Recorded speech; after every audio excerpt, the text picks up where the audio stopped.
Electric potential energy find out करना है और इलेक्ट्रोस्टैटिक पोटेंशियल और potential due to dipole and capacitor इस चैप्टर में। तो सबसे पहले देखते हैं पोटेंशियल एनर्जी। पोटेंशियल एनर्जी के बारे में देखते हैं। पोटेंशियल दूसरा चैप्टर स्टार्ट हुआ है ना? हाँ, ये सेकंड चैप्टर है। ठीक है। तो पोटेंशियल एनर्जी को डिफाइन करेंगे। तो पोटेंशियल एनर्जी हो गया तो वर्क डन हो गया energy. Work done to bring a unit positive charge.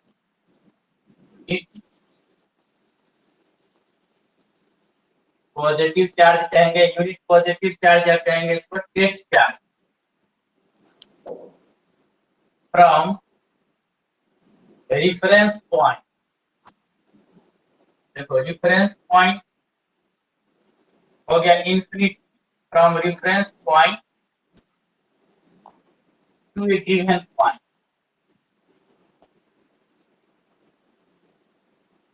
Is called potential energy. Potential energy हो गया work done to bring a unit positive charge, यानी टेस्ट चार्ज को जब हम लाएंगे फ्रॉम रेफरेंस पॉइंट हो गया इन्फिनिटी। इसीलिए देखो ग्रेविटेशनल पोटेंशियल एनर्जी में जैसे ग्रेविटेशनल एनर्जी जो है ये रेफरेंस फ्रेम पे डिपेंड करता है। जब भी हम कहते हैं कि किसी कॉन्फ़िगरेशन यानी किसी भी बॉडी को हम नीचे से उठा के ऊपर रखते हैं तो क्या होता है कि कॉन्फ़िगरेशन के साथ पोटेंशियल एनर्जी का वैल्यू बढ़ते चला जाता है कि नहीं। तो पोटेंशियल एनर्जी इसका mgh हो गया। यदि हम h हाइट पे उठा के ले गए तो इसका पोटेंशियल एनर्जी कितना हो जाएगा mgh। तो ये mgh जो पोटेंशियल एनर्जी हुआ ग्राउंड के रेस्पेक्ट में हुआ पोटेंशियल एनर्जी mgh। तो ग्राउंड को हम क्या लेते हैं रेफरेंस फ्रेम, जहाँ पे पोटेंशियल एनर्जी का वैल्यू क्या होता है मिनिमम होता है, 0 होता है। जैसे जैसे हम हाइट बढ़ाते जाएंगे विथ कॉन्फ़िगरेशन पोटेंशियल एनर्जी का वैल्यू क्या होगा बढ़ते चला जाएगा। तो potential energy depends on the reference frame, reference point पे और रेफरेंस फ्रेम पे डिपेंड करता है पोटेंशियल एनर्जी। अब इसी तरह से मान लो तो कि 2 पॉइंट चार्ज है, 2 पॉइंट चार्ज एक Q1 है और एक Q2 है। तो दोनों के बीच हम जानते हैं कि फोर्स का वैल्यू होता है Q1 Q2 by 4 pi epsilon naught r square। यदि r का वैल्यू हम यदि इन्फिनिटी लेंगे तो फोर्स क्या हो जाएगा 0। यानी 2 चार्ज को यदि हम इन्फिनिटी पे रखते हैं तो दोनों के बीच में फोर्स ऑफ इंटरेक्शन क्या हो जाएगा 0 हो जाएगा। इट मींस कि इन्फिनिटी को हम क्या लेते हैं रेफरेंस पॉइंट। समझे? या इलेक्ट्रोस्टैटिक्स में हम लोग इन्फिनिटी को क्या लेते हैं रेफरेंस पॉइंट। इसीलिए यहाँ पे लिखा है रेफरेंस पॉइंट। रेफरेंस पॉइंट जहां भी रहेगा समझ जाएगा कि इन्फिनिटी पॉइंट कहाँ है, अदर पॉइंट इन्फिनिटी पे है। तो जब हम किसी भी यूनिट पे यदि किसी भी टेस्ट चार्ज को रखेंगे, एक चार्ज क्या है फिक्स है और दूसरे चार्ज जो है टेस्ट चार्ज उसको हम इन्फिनिटी पे रखेंगे तो दोनों के बीच में फोर्स ऑफ इंटरेक्शन क्या होगा 0 होगा। तो 0 हम लोग लेते हैं रेफरेंस पॉइंट को। अब वहां से यदि देखो क्या होता है किसी भी टेस्ट चार्ज को जब हम इन्फिनिटी से लाएंगे अदर चार्ज के पास, तो अदर चार्ज क्या है वो भी चार्ज तो पॉजिटिव ही है। तो क्या होगा तो फोर्स ऑफ रिपल्सन के अगेंस्ट में वर्क करना पड़ेगा। सपोज करो कि एक पॉइंट चार्ज यहाँ Q है और अदर टेस्ट चार्ज है Q0, जिसको हम कहां से ला रहे हैं इन्फिनिटी से ला रहे हैं। कैसे ला रहे हैं तो इलेक्ट्रोस्टैटिक्स है, इस तरह से लाना है ताकि ये मैग्नेटिक फील्ड जनरेट नहीं करे, नहीं यानी इसको स्लोली लाना है। कैसे तो इसका एग्जांपल है कि जैसे मान लो कि एक स्टोन है। अब एक स्टोन को हम बांध देते हैं एक स्ट्रिंग के एक एंड से और दूसरे एंड को पकड़ के हम क्या करेंगे इसको फेंक देंगे स्टोन को आगे और फिर इसको खींचेंगे। तो इस तरह से खींचना है स्लोली कि उसका जो मोशन होगा can be assumed at rest, और उसको कांस्टेंट स्पीड से लाना है ताकि एक्सेलरेशन उसमें नहीं हो। तो इस तरह से लाया जाता है विथ कांस्टेंट वेलोसिटी के साथ अदर चार्ज को लाया जाता है जहां पे वेलोसिटी क्या होता है कांस्टेंट, एक्सेलरेशन क्या होता है जीरो। तब हम इंफिनिटी से किसी भी टेस्ट चार्ज को लाते हैं किसी पॉइंट पी पे टेस्ट चार्ज को, तो जो वर्क डन होगा the total work done is called potential energy.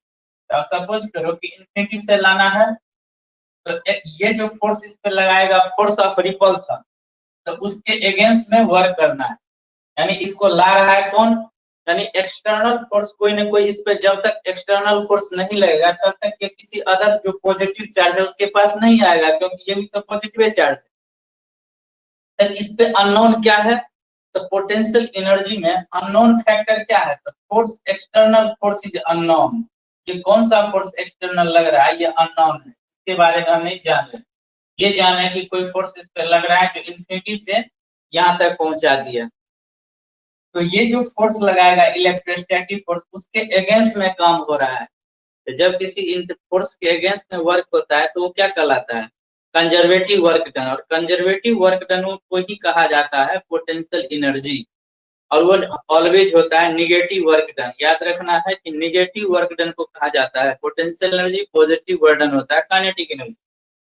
तो मान लेते हैं कि जब हम उसको ला रहे हैं इन्फिनिटी से, तो उस किसी time at any time t second, its position of this test charge is r dash। r prime ले लिए हैं, r प्राइम इसको पढ़ते हैं, r प्राइम क्या हो गया, पोजीशन हो गया टेस्ट चार्ज का at any time t।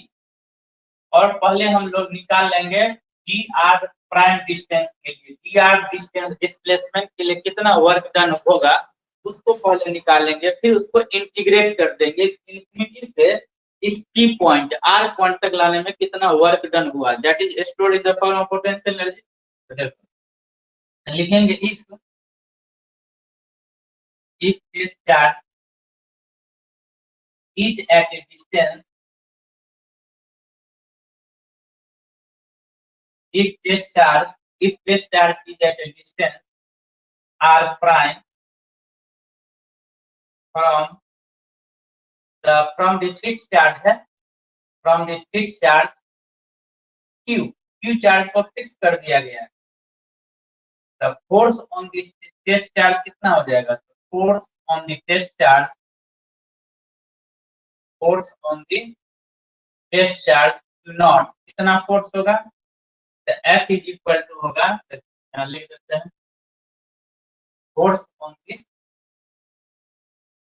Test charge, F is equal to होगा Q naught by 4 pi epsilon naught R prime का स्क्वायर हो गया। अब लिखेंगे work done for the small displacement dr dash, work for the small displacement dr dash, dr prime. तो work small work done होगा F dr prime, F is equal to हम लेते हैं Q by 4 pi epsilon naught r dash का square dr prime होगा। Just now we find the total work done to bring a test charge from infinity to this point, certain point P, which is situated at a distance r from this plus Q charge. The total work done we can get on integrating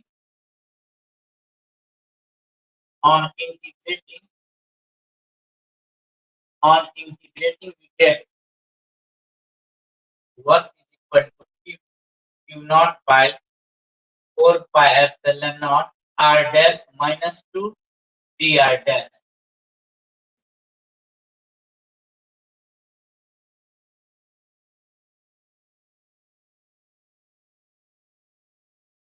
तो work is equal to होगा infinity to r, तो Q naught by 4 pi epsilon naught, अब ये हो जाएगा r minus 2 n plus 1 by n minus 1 होता है, minus 2 plus 1 infinity to r।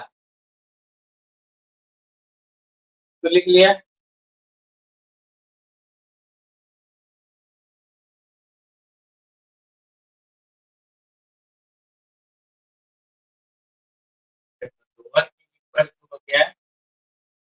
Q naught by 4 pi epsilon naught, ये हो जाएगा -1/r dash infinity to r।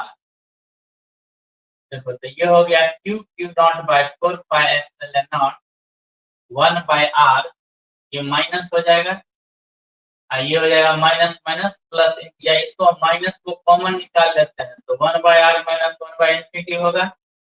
कोई प्रॉब्लम नहीं है इसमें।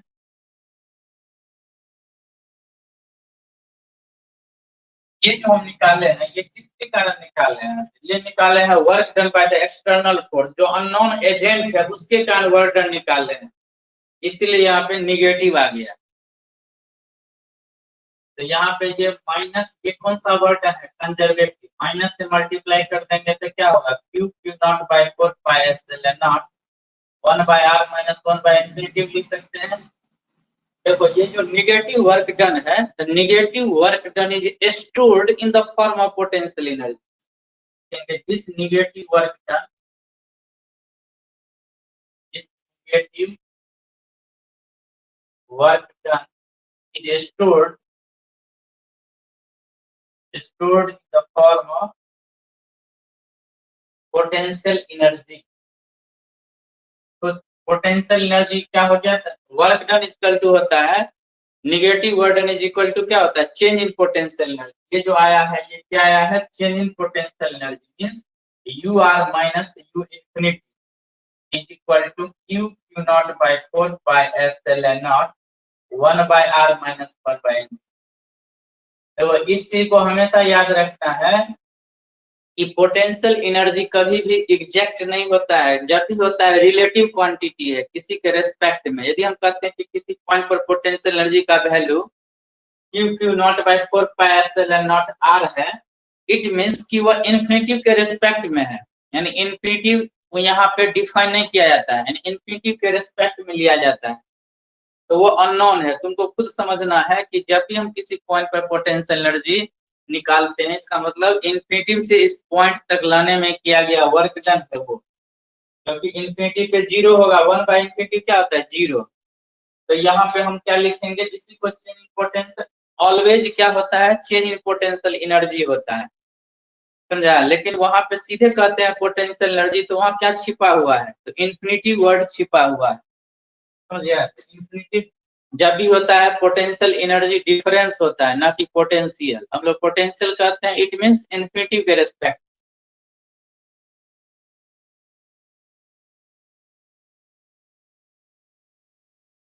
यहाँ पे जो होगा तो potential energy at a distance r हो गया Q naught by 4 pi epsilon naught r, ये हो गया पोटेंशियल एनर्जी।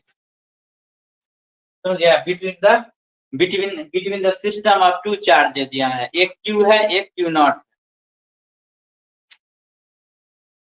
पोटेंशियल एनर्जी जब भी होगा between the system of two charges होगा, याद रखना है। पोटेंशियल एनर्जी जब भी लेंगे between the system of two charges, इस पे क्वेश्चन भी आता है। मान लो कि 3 चार्जेज है, मान लो सपोज करो कि 3 पॉइंट चार्जेज या 3 equal point charge, 3 equal point charges are assembled, 3 point charges are assembled on a vertices of an equilateral triangle, equilateral triangle of side length दिया हुआ है। साइड लेंथ कितना है? ए मीटर, यानी ए मीटर क्या है? Side length. तो फाइंड आउट करना है, find the potential energy of the system, potential energy of the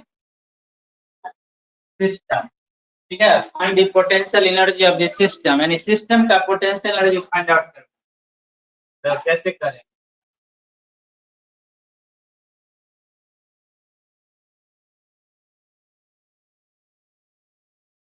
तो 3 इक्वल पॉइंट चार्जेस।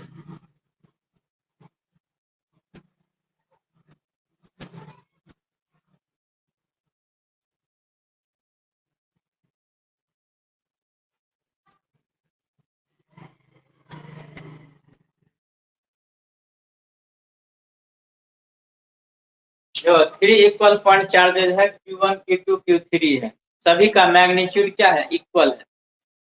सबसे पहले देखो एक चार्ज को जैसे हम फिक्स कर दिए तो इस चार्ज को कहां से लाया गया होगा, इन्फिनिटी से। अब कहां से चार्ज लाया गया, वो पाथ से इंडिपेंडेंट है, पाथ पे डिपेंड करता है कि किस तरीके से लाया गया।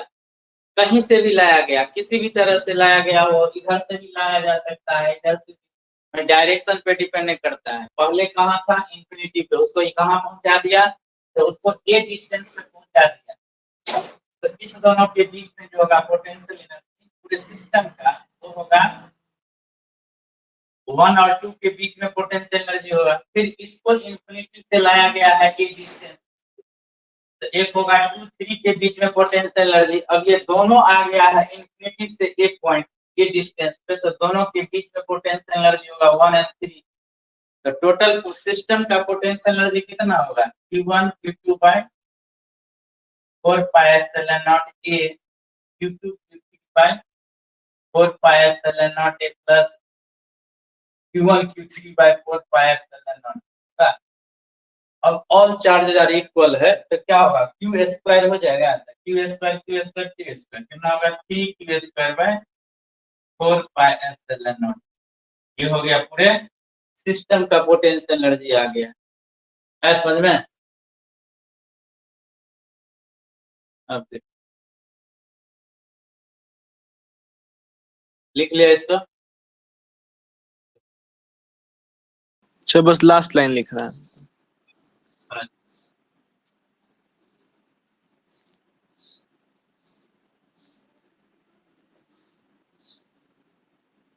हो गया सर।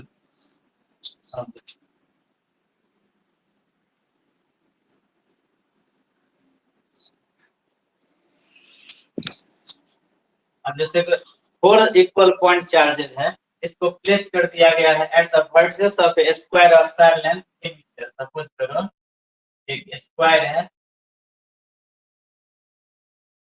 तो असेंबल किया गया है 4 point charges of equal magnitude 1 2 3 suppose कर लिए हैं। लास्ट में क्या करेंगे, इक्वल कर देंगे। अब कहेगा इसका total potential energy of the system find out करने के, तो या find the potential energy of the system, system of 4 charges. अब यहाँ पे इसमें क्या होगा कि टोटल पोटेंशियल एनर्जी होगा, कितना सिस्टम बनेगा। सिस्टम पोटेंशियल एनर्जी जब भी होगा इस सिस्टम ऑफ 2 पॉइंट चार्जेस, तो 2 पॉइंट चार्जेस का कितना सिस्टम बनेगा, तो एक बनेगा 1 और 2 के बीच में बनेगा, एक 1 और 4 के बीच में बनेगा, 3 और 4 के बीच में बनेगा, एक 2 और 3 के बीच में बनेगा, एक बनेगा Q1 और Q3 के बीच में, और एक बनेगा 2 और 4 के। समझ गया था, टोटल कितना हुआ 6।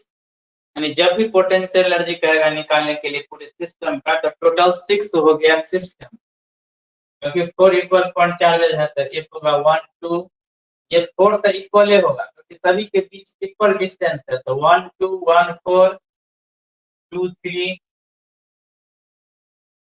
3 4, और ये जो होगा 2 4 और एक होगा 1 और होगा 6 हो गया। तो यहाँ पे देखो एक चीज, 2 और 4 के बीच में पोटेंशियल एनर्जी कितना होगा, बिटवीन 2 एंड 4, एक होगा Q2 Q4 bye 4 pi epsilon not. लेकिन इस दोनों ये A है और ये भी A है, तो कितना होगा, √2A होगा, √2A हो जाएगा नीचे। ये ध्यान देना है। और इस और सभी के बीच में जो होगा 1 2 के बीच में Q1 Q2 by 4 pi epsilon naught ये होगा। तो 1 2 1 4 2 3 और 3 4 ये सभी क्या है, इतना ये चारों इक्वल होगा क्योंकि इक्वल डिस्टेंस पे रखा हुआ है। तो सीधे हो जाएगा 4। Q2 Q4 है, देखो Q2 और Q4 क्या है, ये Q1 Q2 है, तो Q1 Q2 all charge are equal है मैग्नीट्यूड में, तो 4Q² होगा 4πε0 ये होगा।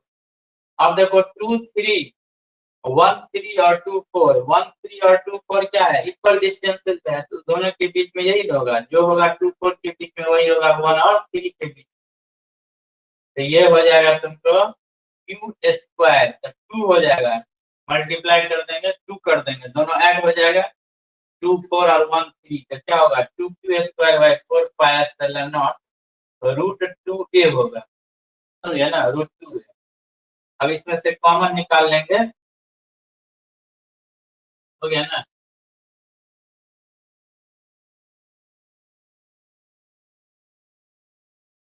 तो ये कितना हो गया, पोटेंशियल एनर्जी हो जाएगा Q², 2Q²/4πε0, ये कॉमन निकाल लेंगे, तो इसमें बचेगा 2, कॉमन आ गया, इसमें बचेगा 1/√2, बस यही ना बचेगा, यही आंसर होगा। 2 + 1/√2 है, इसका ब्रेक कर देंगे रेशनलाइज करके, इसी तरह से निकल जाएगा। तो ये हो गया पोटेंशियल एनर्जी का। अब देखेंगे इलेक्ट्रिक पोटेंशियल।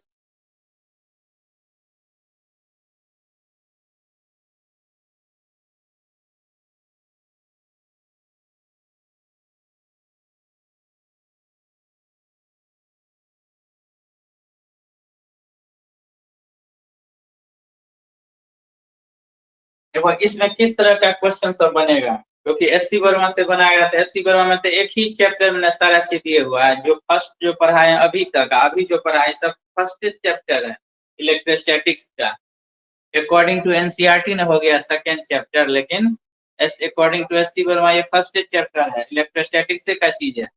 उसमें दे देगा कि पहले जो है दो चार्ज और 2 पॉइंट चार्ज के बीच का डिस्टेंस r1 है, फिर उसके बीच का डिस्टेंस को क्या कर दिया गया, बढ़ा दिया गया, नहीं देगा या इंक्रीज करेगा या डिक्रीज कर देगा, तो पोजीशन को चेंज कर देगा, तो पहले जिस सिचुएशन में था उस सिचुएशन पे निकलेगा। r1 डिस्टेंस पे था तो r1 डिस्टेंस पे पोटेंशियल एनर्जी क्या होगा, फिर r2 डिस्टेंस पे पोटेंशियल एनर्जी क्या होगा, change in potential energy equal to कर देंगे वर्क एनर्जी थ्योरम लगा देंगे, नहीं वो वर्क डन के बराबर होता है negative change in potential energy negative of the work done, और वो वर्क डन क्या होता है काइनेटिक एनर्जी के बराबर कर देंगे, चेंज इन काइनेटिक एनर्जी, वहां से स्पीड भी निकाल सकते हैं।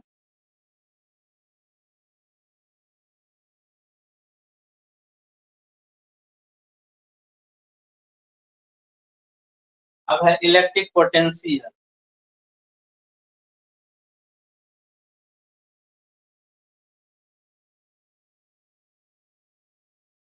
इलेक्ट्रिक पोटेंशियल हो गया, थोड़ा सा डिफरेंस है, देखो इलेक्ट्रिक पोटेंशियल एनर्जी और एनर्जी और इलेक्ट्रिक पोटेंशियल में क्या डिफरेंस है, तो देखो कि मान लेते हैं कि एक चार्ज है यहाँ पे 4 कूलम माइक्रो कूलम चार्ज, और एक है 2 माइक्रो कूलम चार्ज। तो इस 2 माइक्रो कूलम चार्ज को यदि हम इंफिनिटी से 10 मीटर के डिस्टेंस पे लाए हैं, तो पोटेंशियल एनर्जी कितना होगा, पोटेंशियल एनर्जी होगा 4 × 2 बाय 4πε0 का वैल्यू कितना होता है 9 × 10⁹ बाय r²।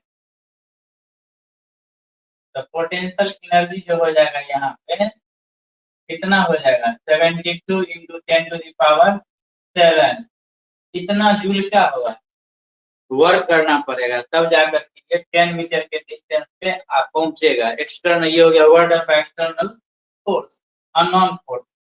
अब देखो कहेगा इलेक्ट्रिक पोटेंशियल कितना होगा, तो क्या करना होगा, इस चार्ज को लाए हैं इन्फिनिटी से 2 माइक्रो कूलम चार्ज को लाए हैं इन्फिनिटी से 10 मीटर के डिस्टेंस पे, ये जो निकला है ये क्या है, ये है potential energy that is work done है, क्या है वर्क, इतना वर्क जो होगा पर कूलम चार्ज पे कितना हुआ, यानी 2 माइक्रो कूलम से डिवाइड कर देंगे तो निकल जाएगा वर्क डन पर कूलम, यानी जूल पर कूलम वर्क कितना हुआ, तो इसको 2 से डिवाइड करेंगे या हम कहेंगे potential energy per unit change in potential energy पर यूनिट चार्ज, ये भी कर सकते हैं।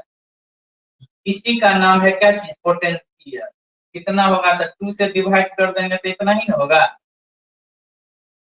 यानी 2 कूलम चार्ज को इन्फिनिटी से लाए हैं तो वर्क को डिस्ट्रीब्यूट कर दिए ओवर दी चार्ज, वर्क को क्या किए हैं, डिस्ट्रीब्यूट कर दिए हैं कि पर कूलम पे कितना वर्डन करना पड़ा। तो 36 into 10 to the power 7 joule, that is called electric potential। ऐसा समझ में, यानी जूल पर coulomb is called electric potential. सीधे वर्क डन निकाल दिए, that is called electric potential energy. यही डिफरेंस है दोनों में।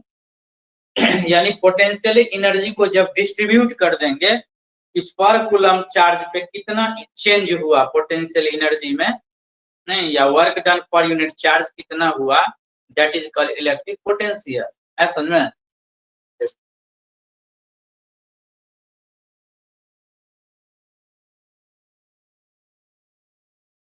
इलेक्ट्रिक पोटेंशियल हो गया work done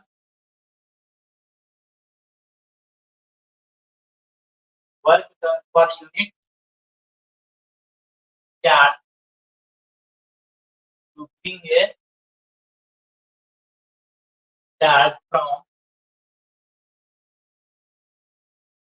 reference point to a given point called electric potential. क्या कहेंगे इसको, इलेक्ट्रिक पोटेंशियल, इसी का नाम है। आगे समझ में, यही हो गया इलेक्ट्रिक पोटेंशियल। इलेक्ट्रिक पोटेंशियल हो गया, इसको हम रिप्रेजेंट करते हैं V से। It means ER minus V infinity, यानी इन्फिनिटी हो गया रेफरेंस पॉइंट से किसी R पॉइंट तक लाने में जो वर्क डन हो गया पर यूनिट।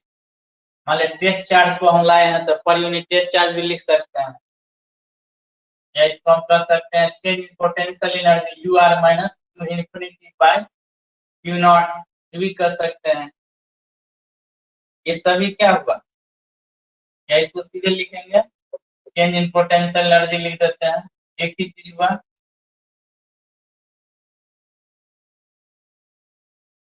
यानी वर्क इक्वल टू हो गया Q not ER minus Q infinity.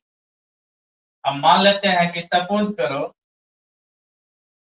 कि हम ये माइनस भी लिख दिया है, यहाँ R की जगह ए पॉइंट, R डिस्टेंस पे कौन सा पॉइंट लिए हैं, R डिस्टेंस पे पॉइंट ए लिए हैं, इन्फिनिटी पे क्या लिए हैं, पॉइंट बी। तो इसका मतलब क्या हुआ कि चार्ज को हम लाए हैं कहां से कहां तक, तो इस टेस्ट चार्ज को हम मूव किए हैं from B point to A point, यानी बी से ए तक लाने में किया गया वर्क डन हो गया ये समझिए। और उसका यदि हम और सिस्टम ऑफ टू चार्जेस के लिए निकालते हैं तो क्या होगा, इलेक्ट्रिक पोटेंशियल का वैल्यू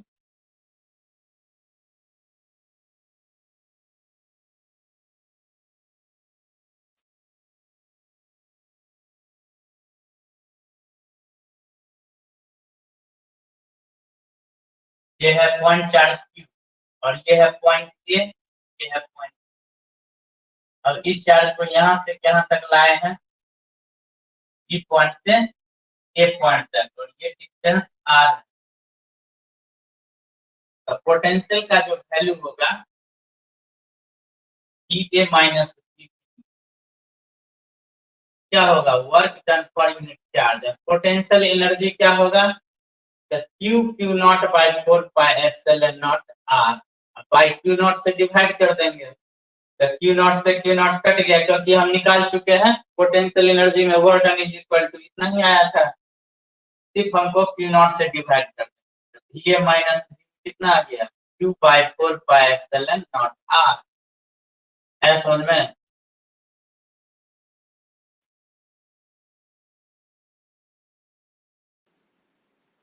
सर यहाँ पे वर्क डन जो है वो बस फोर्स के इक्वल कैसे होता है? फोर्स के इक्वल कहाँ हो गया है वर्क डन, एनर्जी के इक्वल ना हो गया, ये एनर्जी है। सर वो नहीं सर, फोर्स जैसे वर्क डन का फॉर्म, तो जैसे वर्क डन का फॉर्मूला लिखे हैं KQ1Q2/R। आर स्क्वायर में ना है, आर स्क्वायर रहता तो ना अच्छा, फोर्स होता है, आर है हाँ सर सिर्फ समझ। एनर्जी है।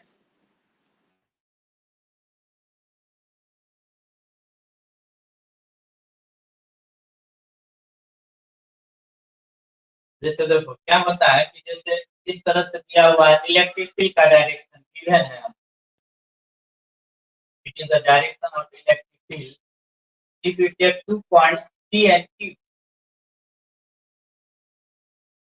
अब देखो if a test charge Q naught is moved from point P to Q, charge को कहां से कहां लाया जाता है, तो P से Q पे लाया जाता है। तो पूछेगा तुमसे कि वर्क डन जो होगा पॉजिटिव होगा कि निगेटिव होगा। नहीं,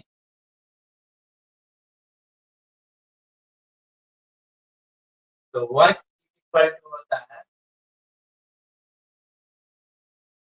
Q नॉट, कहां से कहां लाए हैं, तो P से Q ले गए। नहीं, तो यहाँ हो जाएगा कितना, Vp minus Vq minus Vp होगा, फाइनल माइनस इनिशियल, ऐसा है। Vq माइनस Vp हो गया, फाइनल माइनस इनिशियल, ये ना लिखते हैं। अब यहाँ पे देखो कि वर्क डन पॉजिटिव है कि निगेटिव है,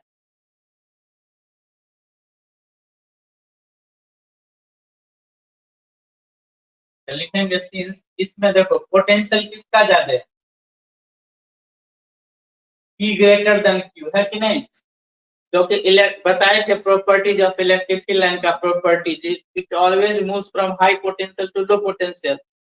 तो हाई पोटेंशियल हो गया P और लो पोटेंशियल हो गया Q। तो चार्ज को हम कहाँ ले गए, हाई से लो के तरफ। तो Vp ग्रेटर देन PQ है, तो क्या होगा यहाँ पे PQ माइनस यदि करते हैं तो लेस देन 0 होगा, 0 से लेस हो जाएगा, इसीलिए वर्क डन क्या हो जाएगा, निगेटिव वर्क होगा। ऐसा समझ में, वर्क डन क्या हो जाएगा, निगेटिव वर्क डन होगा यहाँ पे। आया समझ में, कभी कभी इस तरह का भी क्वेश्चन आता है, वर्क डन पॉजिटिव होगा कितने।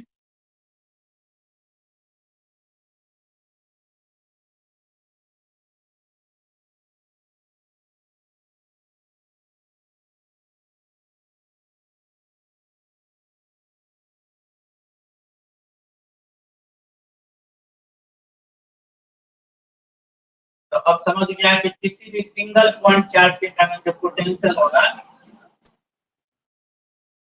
Potential due to a single point charge, इस सिंगल पॉइंट चार्ज के कारण जो पोटेंशियल होगा किसी भी पॉइंट पी पे, तो डायरेक्ट हो जाएगा V equal to Q/4 pi epsilon naught R होगा। समझ गया, यहाँ मैग्नीट्यूड नहीं लिया जाता।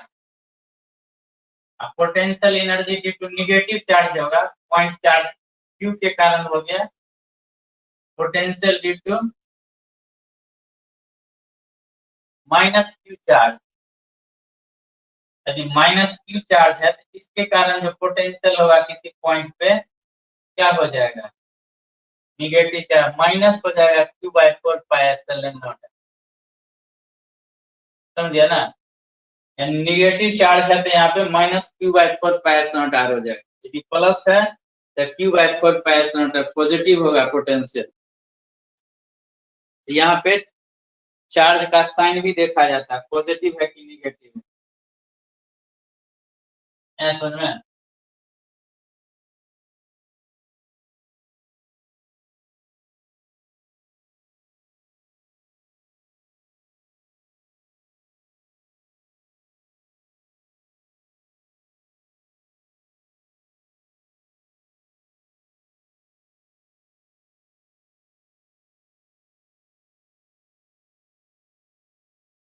अब देखो जैसे 2 पॉइंट है, कहीं पे दिया हुआ है A पॉइंट और ये B पॉइंट, यहाँ है पोटेंशियल 4 वोल्ट है, यहाँ पे पोटेंशियल है 8 volt.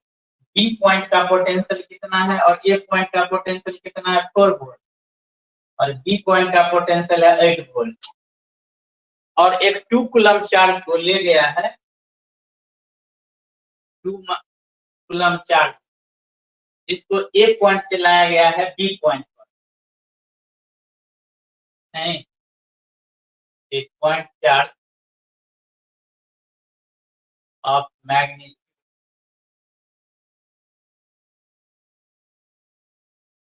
2 coulomb is moved from point A to point B. Find the work done.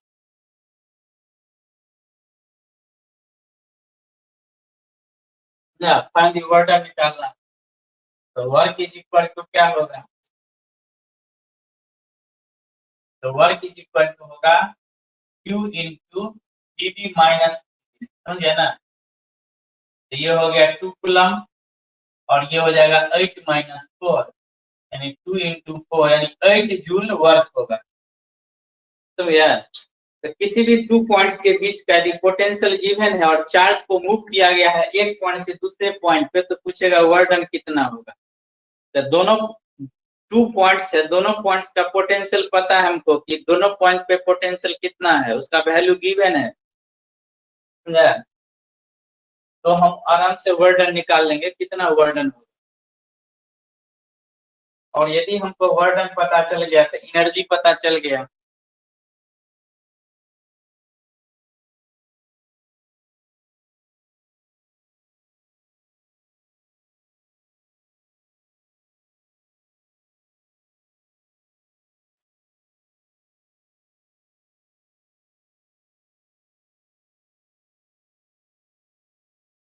देखो जैसे एक पॉइंट चार्ज को इन्फिनिटी से, किसी भी एक पॉइंट चार्ज को क्यू को इन्फिनिटी से कहीं से भी इस पॉइंट पे ला के रख दिया, तो पूछेगा क्या वर्क डन होगा? वर्क डन नहीं होगा, जीरो होगा। क्यों? क्योंकि इसके स्पेस में कोई अदर पॉजिटिव चार्ज था ही नहीं जो जिसके अगेंस्ट में वर्क होता, कहीं से लाया गया है, फ्री है, इसको रख दिया गया, तो वहां पे वर्क डन नहीं होगा। लेकिन यदि हम किसी दूसरे चार्ज को हम ला रहे हैं इन्फिनिटी से पकड़ के, किसी अदर चार्ज को हम टेस्ट चार्ज को यहाँ पे ला रहे हैं कहीं से भी, तब पूछेगा कि वर्क डन होगा? हाँ होगा। क्यों? क्योंकि इसके कारण यदि हम की पॉइंट पे निकालेंगे potential, point charge plus Q is fixed, that is placed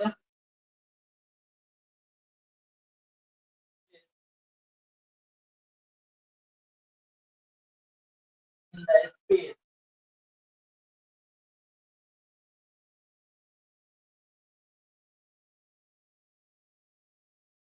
and other point charge, other point charge, other point charge क्या है? टेस्ट चार्ज है Q नॉट।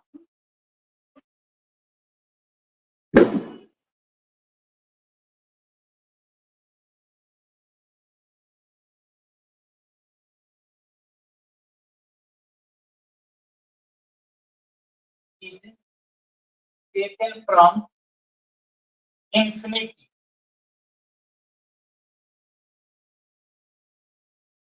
तो पूछेगा find the work done या find the potential energy,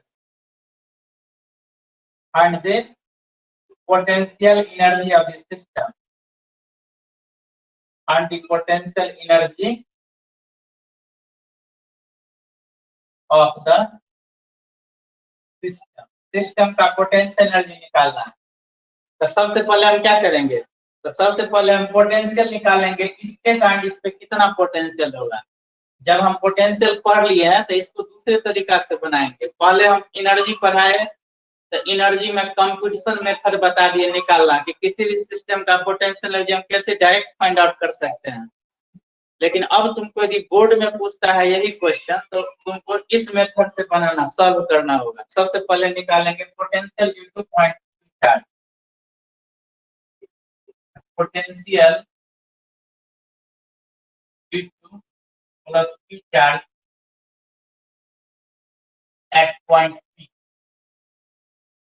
की point पर जो निकालेंगे पोटेंशियल कितना होगा, q by 4 pi epsilon naught r होगा।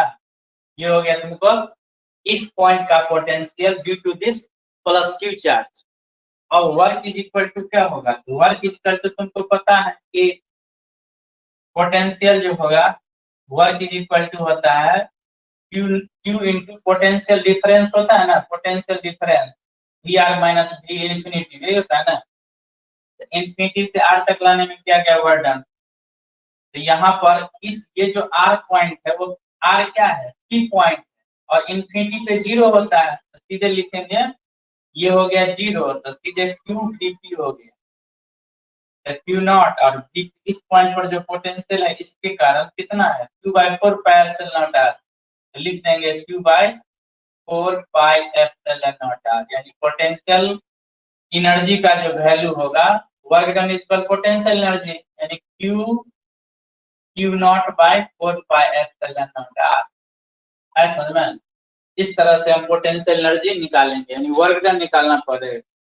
माने जिस पॉइंट से जिस पॉइंट तक लाया गया, जिस पॉइंट पे रखा गया चार्ज को कहीं से भी लाके उस पॉइंट पर देखेंगे पहले कि पोटेंशियल कितना है, फिर हम लोग क्या करेंगे जिस चार्ज को लाए हैं उस पोटेंशियल निकाल के उसे मल्टीप्लाई कर देंगे, निकल जाएगा पोटेंशियल एनर्जी या वर्क डन जो ऐसा है। तो जब तुमको बोर्ड में पूछा जाएगा जो अभी पढ़ाए हैं कि ए 4 point charge is placed at the 4 corners of a square of side length a meter, then find the total potential energy of the system। तो वो जो बताए हैं first method that is the वो हो गया कंपटीशन मेथड हो गया, जिसमें इजी वे में तुम किसी भी तरह से प्रोसेस से बनाओ कोई दिक्कत नहीं है, आंसर सेम आएगा। लेकिन जब बोर्ड में पूछेगा तो एनसीईआरटी मेथड से बनाएगा, तो इस प्रोसेस से बनाना होगा। देखो कैसे बनाएंगे,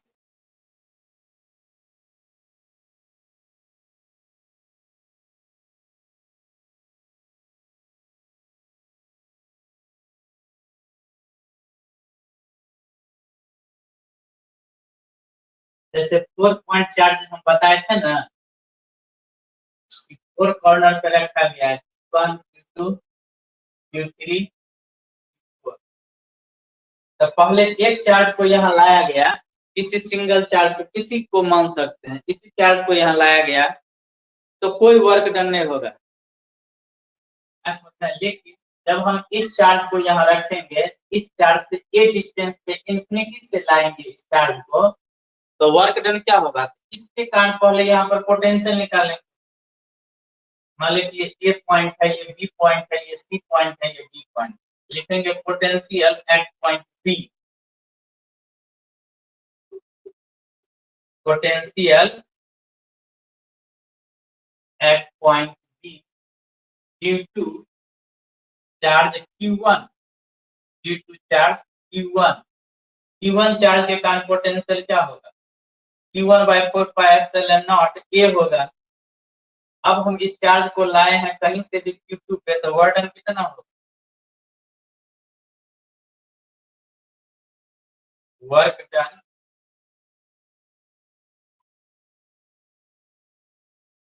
to place a point charge, to place a point charge Q2 at point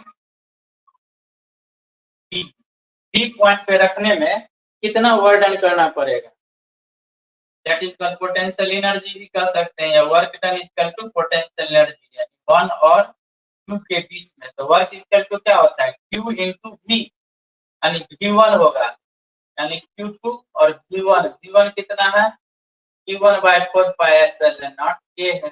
समझ में। तो ये हो गया potential energy between this 2 point charges. अब सपोज करो कि थर्ड चार्ज को हम C इंफिनिटी से यहाँ रखे हैं, तो अब क्या होगा कि इस पॉइंट पर पहले निकालेंगे कि इस पॉइंट पर नेट पोटेंशियल कितना है।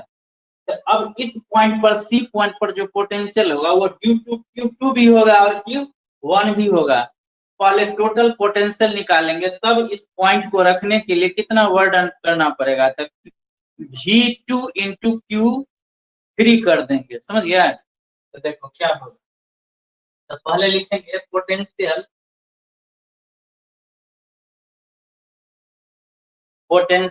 Eight point C, potential at point C Q2 Q1 and Q2, समझ गया। Q1 और Q2 के कारण जो C पे होगा पोटेंशियल का वो कितना होगा, तो Q1 के कारण कितना होगा, तो ये √2 डिस्टेंस हो जाएगा Q1/4πε0 √2a, और Q2 के कारण क्या होगा, Q2/4πε0 a होगा, ऐसा समझ में। a नेट पोटेंशियल होगा Q, मतलब कॉमन निकाल लेंगे 4πε0 a, ये होगा Q1/√2 प्लस हो जाएगा Q, समझ गया। अब हमको वर्क डन निकालना है, तो वर्क डन टू प्लेस एक पॉइंट चार्ज, टू प्लेस एक point charge Q3 at point C, at point C कितना होगा work done and potential energy, that is called work done. वो हो जाएगा Q3 को मल्टीप्लाई कर देंगे V से, इसको मान लेते हैं V2 मान लेते हैं, तो V2 हो गया, तो V2 का वैल्यू रख देंगे, तो क्या आ जाएगा, इसको Q3 को मल्टीप्लाई कर देंगे तो 1/4πε0 एक होगा Q1 Q3/√2 plus Q3 Q2 N होगा, ये हो गया 1/4πε0 Q1 Q3/√2 है, Q3 से दोनों को मल्टीप्लाई कर दिए हैं, समझ गया ना। यहाँ पे देखो Q3 भी हो गया ना, तो 1/4πε0 हो गया Q1 Q3/√2 plus Q3 into Q2 हो गया, यानी पोटेंशियल निकाल लिए हैं और Q3 से मल्टीप्लाई कर दिए हैं, खुद करके देखना। वैसे एनसीईआरटी में है भी, एग्जाम्पल में होगा एक क्वेश्चन इस तरह का, देखना बना के इस प्रोसेस से, इसी प्रोसेस से होगा। अब देखो, अब जैसे हमको निकालना है, अब हमको निकालना है डी पॉइंट पे पोटेंशियल, नहीं, यदि हम Q4 चार्ज को लाए डी पॉइंट पे, तो पहले पोटेंशियल निकालना पड़ेगा, पोटेंशियल एट पॉइंट डी, तो potential at point D point पर पोटेंशियल कितना होगा, मान लेते हैं ये V3 है, तो एक होगा Q1 के कारण Q1/4πε0 a होगा, एक होगा Q3 के वजह से Q2/4πε0 √2a होगा, समझ गया। एक होगा Q3 के वजह से होगा पोटेंशियल Q3/4πε0 a, समझ में। उसके बाद वर्क डन निकाल लेंगे, work that is called potential energy कितना होगा, तो एक होगा Q4 इंटू V3, समझ गया, यानी सबको मल्टीप्लाई हो जाएगा Q4 से, तो होगा Q1 Q4/4πε0 a, ये हो गया Q2 Q4/4πε0 √2a plus Q4 Q3/4πε0 a, समझ में। अब जो ये निकाले हैं वर्क डन, देखा है ना, एक ये निकाले हैं, इससे पहले निकाले थे, सबको ऐड कर देंगे तो वही आएगा 1 2 3 टर्म, इसमें आया 2 टर्म, तो 5 टर्म है। इससे पहले एक निकाले थे 6 टर्म, इससे पहले भी जो हम डायरेक्ट निकाल के बताए थे उसमें भी टोटल नंबर ऑफ टर्म्स कितना था, 6 पेयर बनता था, इसमें भी देखो 6 थे, लेकिन ये हुआ एनसीईआरटी मेथड, समझे। अब एग्जांपल में देखना तो समझ में आ जाएगा।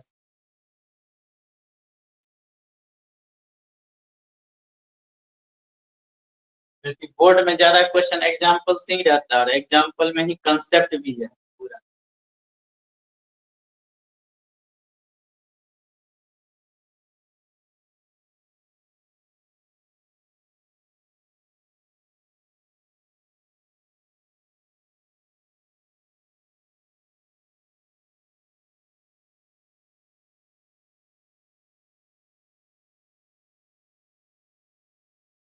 अब है तुमको इसमें कि जैसे डायपोल हम पढ़ाए थे, डायपोल के कारण भी हम लोग क्या कर सकते हैं, निकाल सकते हैं electric potential due to electric dipole.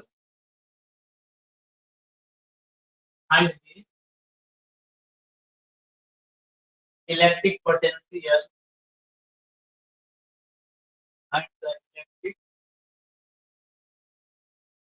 and the electric potential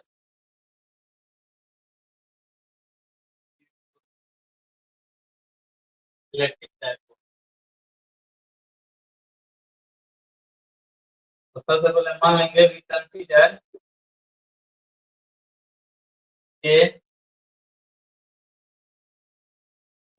a short dipole। We consider a short dipole having dipole moment है QAQ। Yeah, we consider a short dipole having dipole moment कितना दिया हुआ है, P is equal to QAQ दिया हुआ है।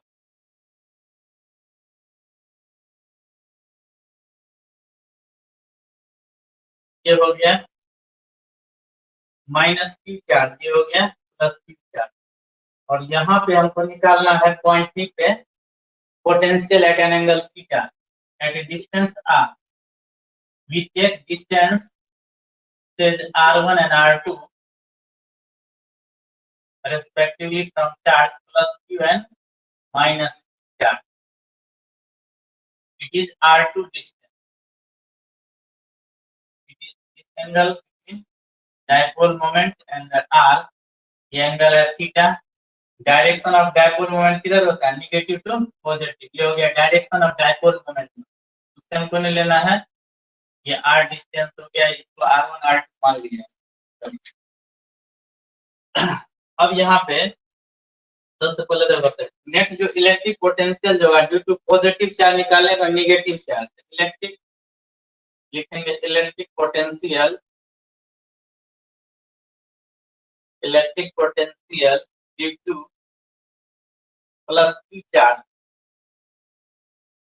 कितना होगा, P1 होगा Q by 4 pi epsilon naught R1 होगा, ये R1 डिस्टेंस है। ये हो गया due to positive charge electric potential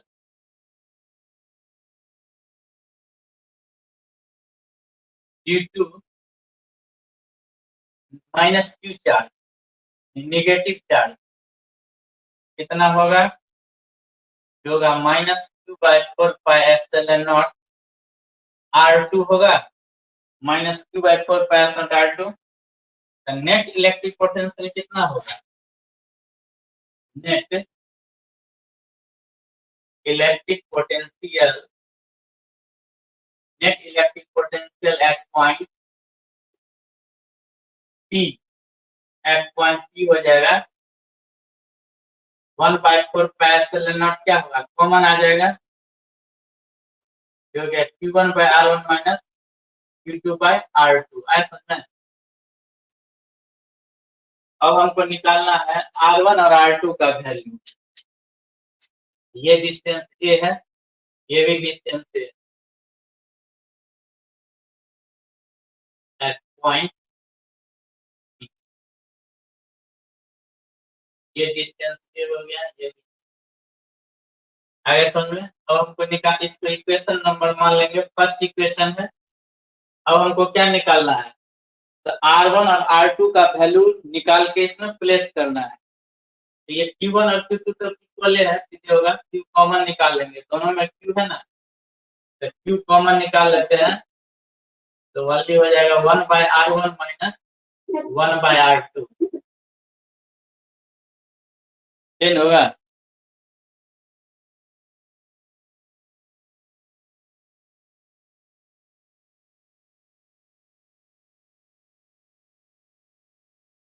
अब देखो ये एक ट्रायंगल है, इसमें लगाएंगे प्रॉपर्टीज ऑफ ट्रायंगल। ये R1 स्क्वायर इक्वल टू क्या होगा, ये होगा R स्क्वायर, ये डिस्टेंस A है, तो R square plus A square minus 2AR cos theta, दोनों के बीच का एंगल लेंगे ना, from property of triangle, from properties of triangle लेंगे R1 square is equal to R square plus A square minus 2AR cos theta हो जाएगा, minus 2AR cos theta. अब देखो इसमें भी हम R स्क्वायर कॉमन ले लें तो क्या होगा, 1 प्लस A बाई आर का होल स्क्वायर होगा minus 2A by R cos theta होगा। अब यहाँ पे हम पहले ही बता चुके थे ये शॉर्ट डायपोल है, ये क्या है, वेरी वेरी स्मॉलर देन है R, ये जो R है वेरी वेरी ग्रेटर देन है इसके, ये जो A है इसके रिस्पेक्ट में है A बाई आर क्या है, तो लिखेंगे since A by R is very very less than 1, neglect कर देंगे तो R1 स्क्वायर होगा R square 1 minus B by R cos theta. Okay, अब देखो, अब यहाँ पे हम R1 को क्या लिख सकते हैं, देखो ये एंगल यदि थीटा है तो R2 जब निकालेंगे ना तो ये यदि थीटा है तो कितना होगा 180 माइनस थीटा कर देंगे, एक सिर्फ हम एक को निकालना है, बाकी दूसरे के लिए R2 के लिए हमको डायरेक्ट निकाल देंगे, यानी cos थीटा के जगह पे क्या रख देंगे 180 माइनस थीटा, तो थीटा का जरूरत नहीं है।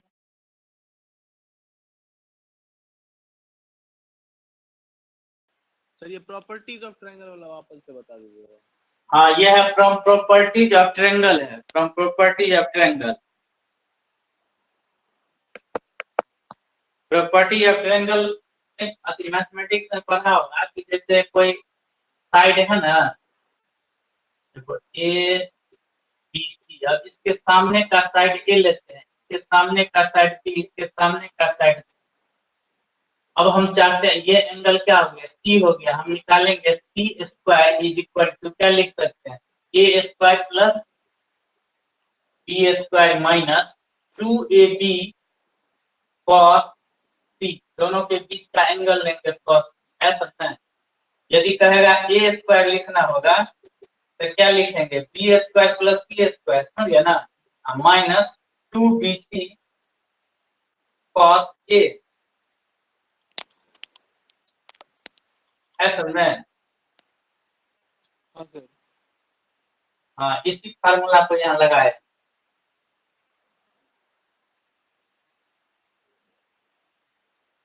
अब देखो यहाँ पे क्या लिख सकते R1 is equal to R 1 minus 2A by R cos theta का पावर 1 बाई, तो 1 बाई आर कर देंगे,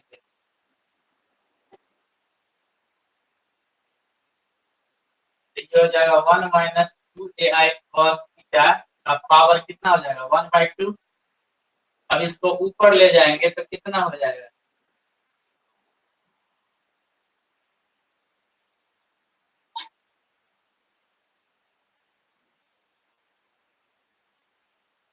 cos थीटा का पावर माइनस 1/2 होगा, इसको ऊपर ले जाएंगे।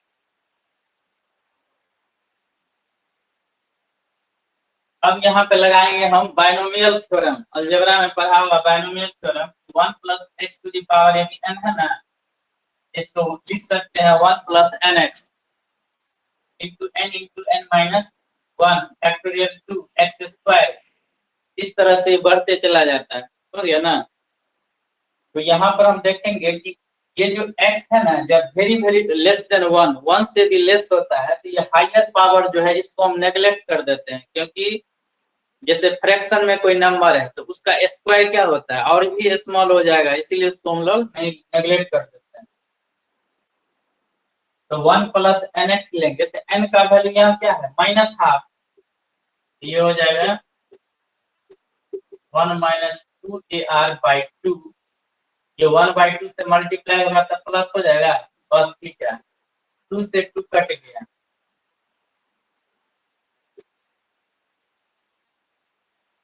ये हो गया A/R cos थीटा। लिखेंगे सिमिलरली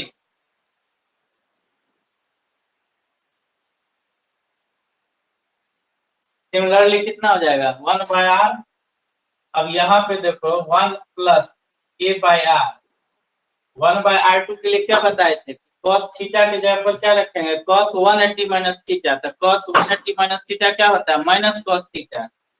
यहाँ हो जाएगा माइनस cos थीटा। ये हो गया R2 का वैल्यू। तो 1/r1 1/r2 का वैल्यू निकाल लिए। अब हम नेट इलेक्ट्रिक पोटेंशियल निकालेंगे। इक्वेशन 1 में रख देंगे वैल्यू, समझ गया, ये लिख लिया।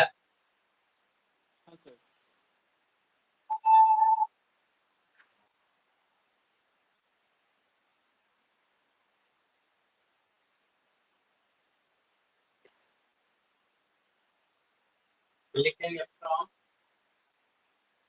इक्वेशन 1। इक्वेशन 1 में लिखेंगे नेट पोटेंशियल जो है V = Q/4πε0।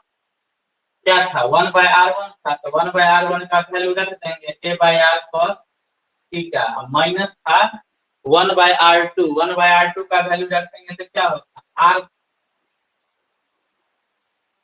एक तो r दोनों में कॉमन है, r बाहर निकाल लेते हैं, Q/4πε0 r, और ये हो जाएगा 1 minus minus plus a/r cos theta. तो 1 से 1 कैंसिल हो गया, तो क्या आ गया, 2a/4πε0 r स्क्वायर हो जाएगा, और ये cos थीटा होगा।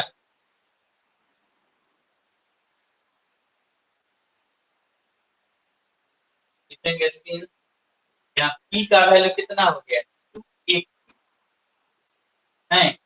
यहाँ here p equal to electric dipole moment क्या होता है, 2aq के इक्वल होता है इलेक्ट्रिक डायपोल मोमेंट ना, इसीलिए यहाँ पे हो गया v इक्वल टू क्या, p cos theta by 4πε0 r square. ये हुआ एक्सप्रेशन उस दिन जो हम निकाले थे electric field due to dipole, तो उसमें हम इसी फार्मूला का यूज किए थे, वहां पे याद होगा, p cos theta by 4πε0 r square का। इसका ये 5 मार्क्स में पूछता है इसका डेरिवेशन। तो हम ऐसे भी लिख सकते हैं, फैक्टर फॉर्म में यूनिट वेक्टर r लिख देंगे 4πε0 r स्क्वायर, ये भी कर सकते हैं। शॉर्ट में r हो गया यूनिट वेक्टर, यानी p dot unit vector r is equal to क्या होगा, p cos थीटा होगा।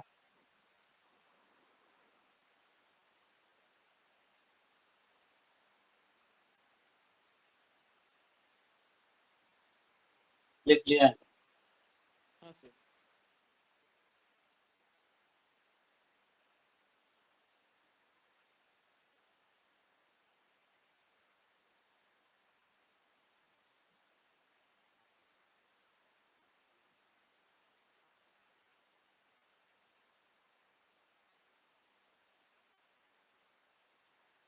हो गया नहीं, हाँ सर।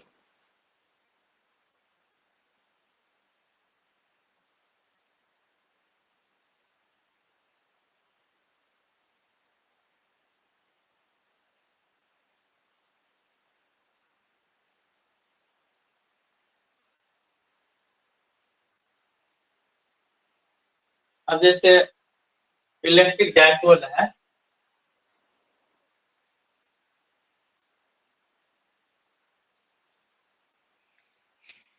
टॉर्क हो गया, torque on dipole in uniform electric field.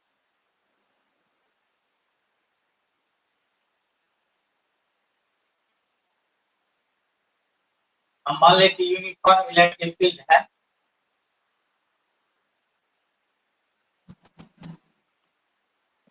इसके अंदर यदि हम किसी इलेक्ट्रिक डायपोल को प्लेस करते,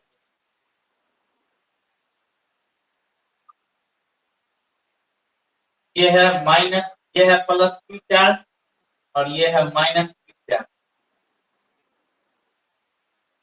देखो ये प्लेस कर दिया है at an angle theta, direction of dipole moment क्या होगा, निगेटिव टू पॉजिटिव होगा। ये इलेक्ट्रिक फील्ड के साथ कितना एंगल बना रहा है, थीटा एंगल। जब भी किसी इलेक्ट्रिक डायपोल को रखेंगे, ये डिस्टेंस के सेंटर हो गया, ये डिस्टेंस हो गया ए और ये भी डिस्टेंस ए हो गया। तो इस पे फोर्स जो होगा, पॉजिटिव चार्ज पे इलेक्ट्रिक फील्ड फोर्स लगाएगा इस डायरेक्शन में QE और निगेटिव चार्ज पे इस डायरेक्शन में फोर्स लगाएगा -QE। इधर फोर्स लगेगा तो नेट फोर्स क्या होगा? 0। when electric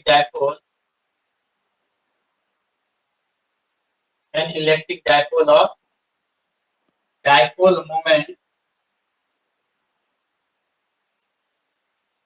P is equal to 2AQ is placed inside the uniform electric field। Uniform electric field में रखा गया। तो नेट जो इस पे फोर्स होगा कितना होगा?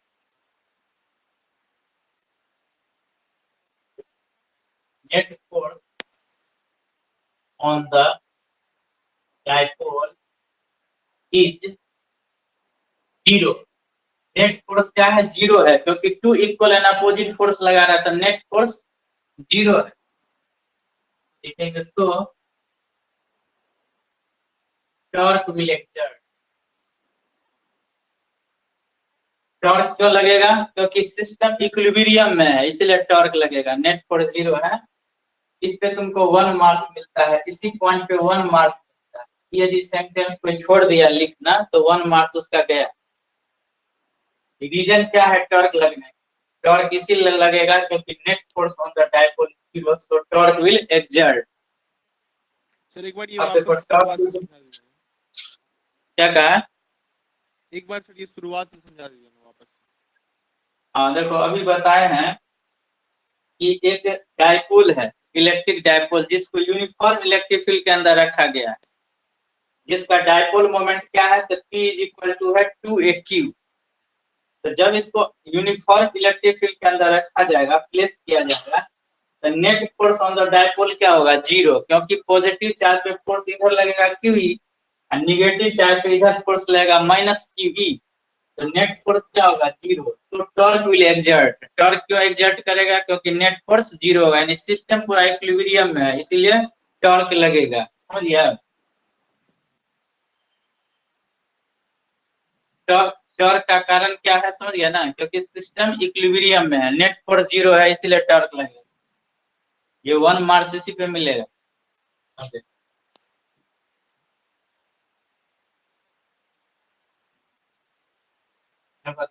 नेट टॉर्क क्या होगा? टॉर्क इज इक्वल टू क्या होता है? Force into perpendicular distance. यहाँ फोर्स है क्यों क्या? परपेंडिकुलर डिस्टेंस कितना हो जाएगा? ये इस पे जो परपेंडिकुलर हम डालेंगे यहाँ से, ये एंगल थीटा है, तो ये होगा A sin थीटा। यहाँ से भी परपेंडिकुलर डालेंगे तो क्या होगा? ये थीटा है, तो ये भी होगा A sin थीटा। तो नेट टॉर्क कितना होगा? तो नेट टॉर्क हो जाएगा, net torque is equal to QE। QE हो गया फोर्स, और perpendicular distance A sin theta. फिर इधर भी होगा माइनस का मैग्नीट्यूड लेंगे, QE sin A sin theta. Net force क्या हो गया? 2AQE sin। या चार्ज का हम मैग्नीट्यूड लेंगे, इसलिए पॉजिटिव होगा। और 2AQ क्या होता है? P इलेक्ट्रिक डायपोल मोमेंट होता है, इसीलिए तो इसको टॉ से लिखते हैं। तो टॉ इज इक्वल टू होगा PE sin theta. Vector form में लिखेंगे तो वेक्टर फॉर्म में होगा tau is equal to P cross. Torque is equal to क्या होगा? P क्रॉस E हो गया। P हो गया इलेक्ट्रिक डायपोल मोमेंट और E हो गया इलेक्ट्रिक फील्ड, यानी डायरेक्शन होगा टॉर्क का अंदर की ओर होगा।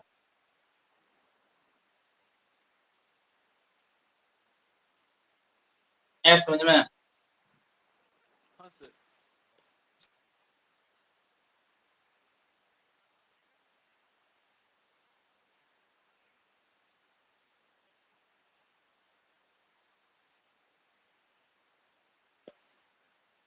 आ गया समझ में? हाँ सर। तो अब जो है ना इस चैप्टर में रह गया